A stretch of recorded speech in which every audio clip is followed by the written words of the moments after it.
Hey, good morning, everybody. It's time for Putnam County Today here on 94.3 WREB. And with the Putnam County Emergency Management, Russ Evans joins us. And Russ, we're going to talk a little bit about the CERT team. You guys have been kind of active the last few weeks. We have. It stands for Community Emergency Response Team. It's a statewide program. Putnam County is lucky to have the program that they do. And we do have a Facebook page, but it's lengthy, so type in Putnam County Community Emergency Response Team. It should pop up our Facebook page. We'd like for everyone to do that and like our Facebook page. And all right. Another lady and I manage it, and we always try to post information on there, and I try to put the weather on there for the National Weather Service that they put on their Facebook page, and all the watches and mornings that are out throughout the time. So it's a good piece of information for people to have to check on the weather. All right. Tell us a little bit about what CERT is and how people can get involved. Our meetings are the second Monday of the month, so our next meeting will be August the 10th.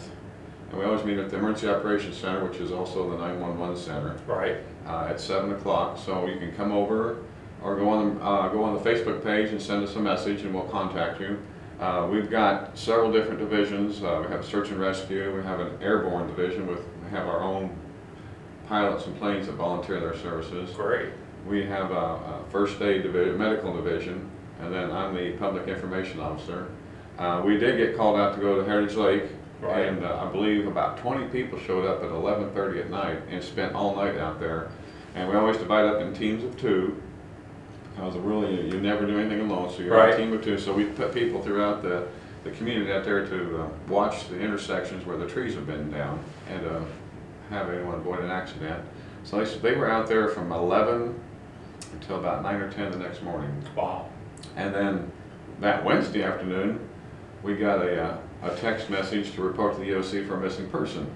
So there's about 10 or 12 of us that showed up for that, and there was a missing person south of Manhattan that we went and helped, and one of our teams did locate him. Okay. So that turned out well. Yeah. So and then we had the earthquake simulator at the fair. Exactly. And that's quite a ride, because I did it, and the guy took it from a 2 to a 4 to an 8, and an 8's going to be devastating. Exactly. How can people, are you looking for specific needs as far as when you get people? I believe you forwarded a person to me that was a nursing student. Mm-hmm. So she's supposed to be at our next meeting. We'll put her in our medical division, and then if people have a specific trait that they are good at, like we have ham operators, right, and we have people that just do paperwork, and there's a lot of paperwork that we have to do exactly to satisfy the state and the federal government because we have to report to the EOC, because we have to sign in right our name and the time we got there. Then we have to go back to the EOC and fill out, everyone that was on the scene of an incident has to fill out a report. All that paperwork is compiled, all of our hours get compiled, and then there's reports that have to be turned into the state CERT management team to track what we do. All right. So there's a lot of behind the scenes work that goes on, just like any other organization. Right. You have to have those people that that want to do that paperwork, that basically don't want to go out and traipse through the woods or go out and sit all night at an intersection. And we've got a very wide range of talent, and we're very fortunate in the folks we have. We even have some of the local doctors that help with their 4-wheel drives to transport people in the winter. Oh, that's cool. When we get a snowstorm. So. Well, I don't like thinking about that, but I know it's gloomy. Yeah. And then actually September is National Emergency Preparedness Month, so maybe we can get together and do some things on that. Okay. And I think each week is a different threat. Okay.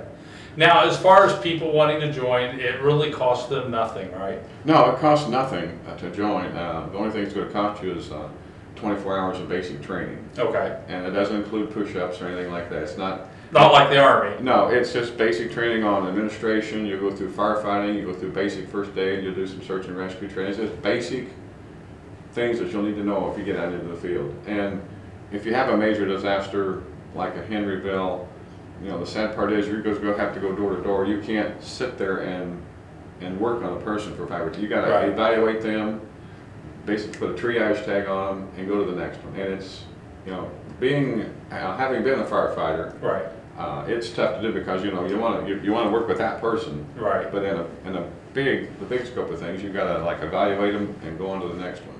And I think the CERT team's probably a huge asset, not only for the fire department, but law enforcement and everything Well, else. Scott Stockton came to our meeting a few months ago and really gave us a nice pep talk and said, you guys, I know you're there, I value your talents, and then, here we are helping the sheriff's department look for a missing person. Right. So that actually works out well for them too. Yeah, and then when we was at Heritage Lake, we had several of our ham operators there, and we set up, we had a command center along with Floyd Township Incident Commander. So our ham operators set up a table over to the side, out of the way, and they communicated with our people. And then I would check in periodically to see if I needed to transfer any information back to the incident commander. So we showed up and we did what we were trained to do, and it worked out very well. Good. And how many people would you say is in the group right now? We've got about 75 to 80, and our goal is 150. Okay.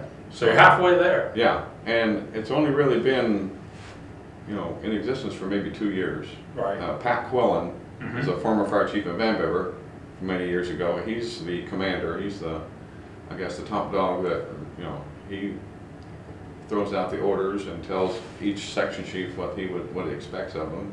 And then it's up to each section chief to fulfill what needs to be done. Okay.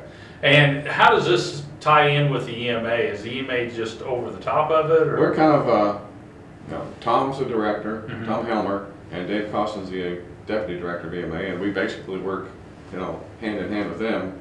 Tom's up here, and then there's Pat Quillen, and it's just, the basic incident command system. The orders flow down through the ranks, and things happen like they're supposed to. All right. Well, Russ, we wish you guys the best of luck. Hopefully we get you some more members. And when is the meeting again? This month, or August, will be the 10th. Okay. August 10th at 7 o'clock at the Emergency Operations Center. All right. And they don't need to call anybody ahead of time if they're They don't need to. Then you can show up at the meeting, and there'll be an application process to go through.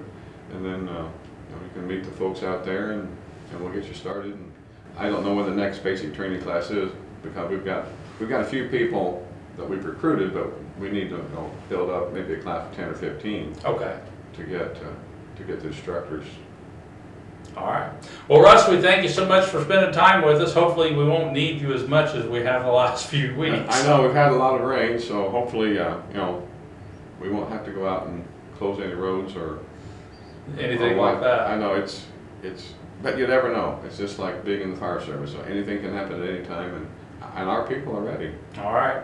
Thank you so much, Russ. We appreciate it. Don't forget, if you're a nonprofit group or community organization and you'd like some free airtime here on WREB, you too can be a part of Putnam County Today. Give us a call at 653-9717.